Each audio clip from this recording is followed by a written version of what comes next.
Welcome to today's recording of the Flapper Daily. Today we'll have a special treat for all our listeners. To start, we'll have Jake Swanigan, our entertainment and sports expert, tell us about his predictions for the 1920 Summer Olympics in Belgium and other fun things. Next, we'll have Ray Keating, our economical specialist, educate us about the current economy and political structure. After a small musical break, we'll have our social expert remind us how colored folks can stay safe from the Ku Klux Klan members. Also, Kyle Dietenbeck will explain how we can get some giggle water through the recent ban on alcohol. For our last segment of the show, we'll have Thomas Cochran show us the latest gizmos and gadgets and how they could help us in our lives. I hope everyone can stay tuned for the entirety of the show. It should be a good one.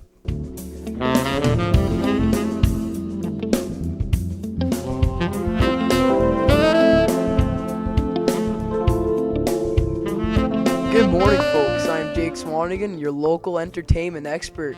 Today we have many interesting topics to cover and a special once-in-a-lifetime interview with Earl Thompson, our Canadian men's hurdle Olympian, who is predicted to go quite far in our 1920 Summer Olympics. First off, we will start off with the new trending dances that are quite swell. The shimmy is a very popular dance right now. I always seem to see people in speakeasies, mostly ossified people, dancing to this classic song. A shimmy is a dance move in which the body is held still, except for the shoulders, which are moved back and forth. Dancing is becoming quite the cat's meow activity that takes place in large events. This is because of all the genius hoofers are in their creative minds. If anyone is ever wondering how to do this dance, come make your way down to your local Great Hall. You are bound to see the spiffy dance. Now let's talk hoofers, Gabe. Oh boy, they are quite the bee's knees. I spent a lot of my money on watching them dance. Same with a lot of other men who are usually on the giggle water. It is a great way to blow some money, but be very entertained at the same time. Are you a type of person who likes to watch silent movies or talkies? Well, this year is the time to watch some Broadway, as it has reached its all-time high. I'm telling you, folks, if you have not watched the play An American in Paris, you are missing out. It features George Gershwin. He's quite the bee's knees. The play is inspired from his swell visit in Paris. The play is complemented by some smooth jazz. Gabe, you tell me, how lovely is some of the smooth jazz we have here today in the 1920s? Some of the songs I hear, let me tell you, Jake, it's quite the cat's meow. That's what I'm saying, Gabriel. Marvelous. Trumpeter Louis Armstrong is an inspiration to all young jazz players. His music is what makes people have a whoopee. Let me tell you, folks, the song Avalon is number 1 on the charts right now, and I'm sure all you folks have enjoyed listening to it. Now let's talk sports. Looks like this year the 1920 Summer Olympics will be held in Belgium. It seems that Canada is going to have a tough year against the USA. I predict them winning over 40 gold medals this year. Today we have Earl Thompson on the show, and we will be interviewing him soon, so stay tuned, folks. Gabe, is it bad that baseball has taken over in the sports industry? No, I bet, and any other sports fanatic can tell you about the great Bambino. The Babe Ruth is now unstoppable. I predict him to be the best ever baseball player in all the years to come. What a wonderful chat. I advise you to tune in on Flappers Daily every morning to give you the update on what new great thing he has done. Has anyone heard about the rumor of professional football being born? It has been confirmed that this year there will be a football league. Crazy how such a big organization has started from just 7 people and the great Jim Thorpe. I'm excited to see how this organization unwraps.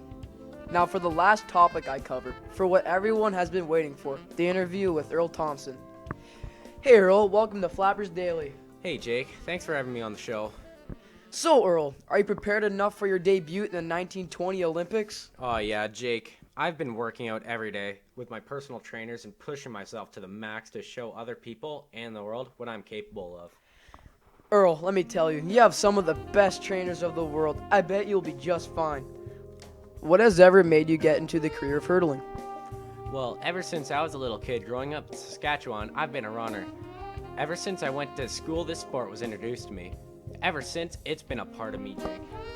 That's wonderful. I wish you the greatest luck in the upcoming Olympics. I predict a gold medal from you.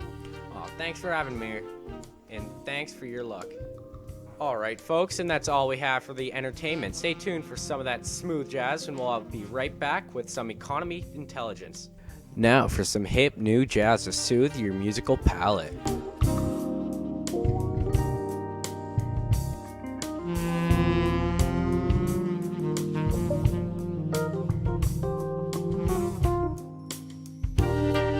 Now we have some very important information from our economy specialist.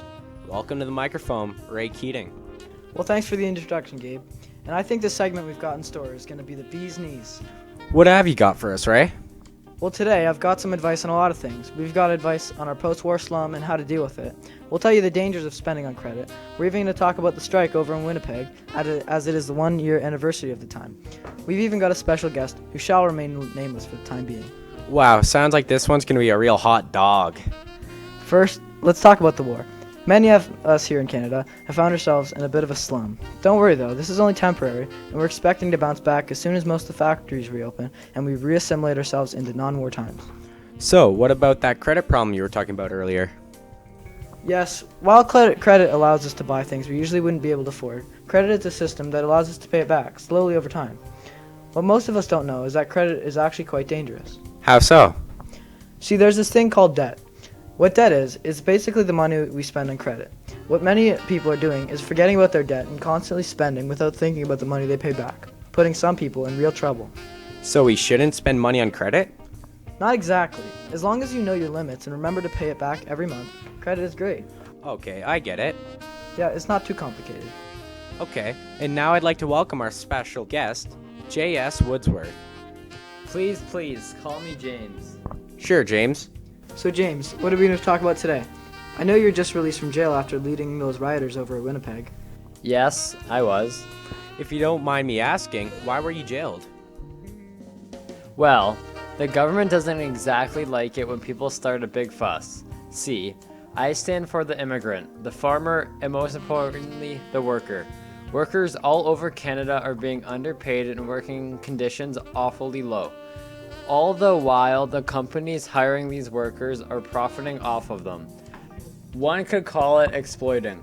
If we didn't start the strike over in Winnipeg, the government would never know that we workers demand fairer conditions. Why, it seems like you've got quite a story to tell. Why don't we start off with your childhood? My childhood was much like yours or any other. I grew up on a farm, the oldest of 6 children. My father was a minister and my grandfather was a politician. I grew up to be like my grandfather. I've got an enormous interest in politics, having started the Cooperative Commonwealth Corporation, a politic party which stands for the interests of the people. So it seems as if you are more left-wing politician, is that right? Absolutely. I believe that social programs are the key to having a successful country. What kind of social programs? Well, say someone has a job. They pay a portion of their paycheck to the government, and if they are ever out of a job, they've got a bit of a safety net to fall back on. I call it unemployment insurance. Did you come up with it yourself? With all great ideas, it was a group effort. Okay, anything else? Nope. I hope my message has come across. Yes, I believe it has. Thanks for your time, James. Yes, thank you for having me on your show. Wow, what an extraordinary man. He understands that the working man is really the one who is important, not just the wealthy. Make sure to stay tuned for our guide on the latest inventions and some wise words from our social expert.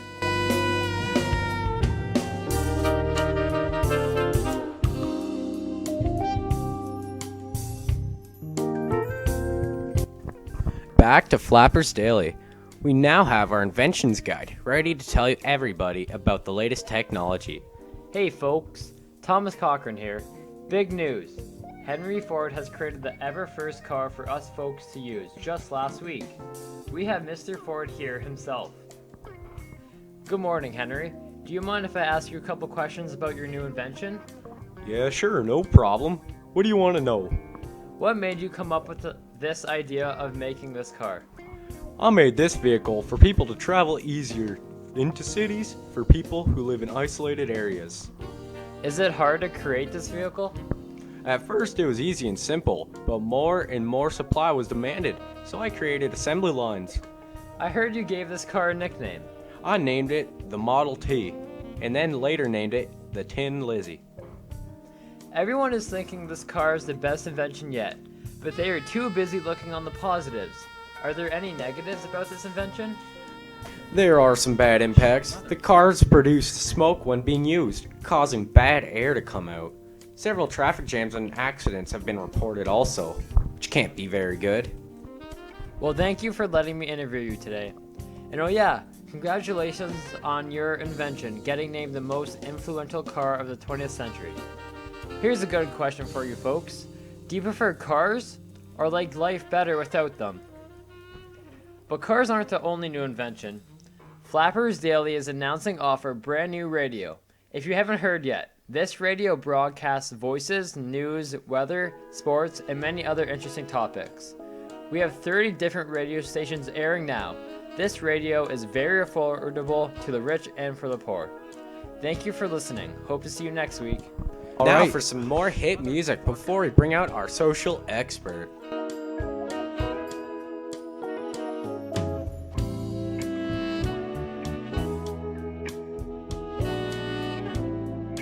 Once again, we're back to Flappers Daily, and it's finally time for our last segment.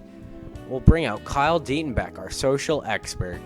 Hello, my name is Kyle Dietenbeck. I'm your social expert. I'm here to talk to you about social issues and policies. In this day and age, we are in a time of rebuild after World War I. Things will never be the same, as Prime Minister Borden once said. The war was a suicide of civilization, everyone said. While we enter this year 1919, there is still a ban on alcohol. I don't think anyone likes this. The best way to get illegal giggle water is in the speakeasy. They got all the illegal alcohol there. They also have a poker game going on all the time, but don't gamble too much money and get caught up. Lately, the rum runners have been bad, but I don't blame them. It's a good business to run, especially if you own a big boat with lots of space. All manufacturing on alcohol is still allowed, but sale of the giggle water is illegal. I heard that not a while ago there was a big strike in Winnipeg. They were on strike because the union has become stronger over the war, and they want higher wages, better working conditions, and recognition for their collective bargaining. I don't blame them. I would want higher wages too. I think it's about time I talk about the Ku Klux Klan. They have been pretty bad lately. I should warn all you colored people to stay inside, at least until everything passes and it's not as violent. I think the Ku Klux Klan is a terrible thing. I don't think they have a reason to be doing this or why us Canadians are cracking down on them. I think we should all come together as a country to fight off these evil bigots. So as one final time, you colored people stay inside. We don't need any more deaths from these crazy, terrible people. I think this concludes the session with the Daily Flappers. I hope everyone enjoyed our topics. I will now hand the microphone over to Mr. Grigoroff for some final statements. So there you have it, folks. Today we learned many things. How to dance, predictions for the upcoming Olympics, some very interesting interviews with some very interesting people, the new automobile, the changing economy, the dangers of the Ku Klux Klan, and finally, the battle for better wages. This is Gabriel Grigoroff in Flappers Daily, signing off.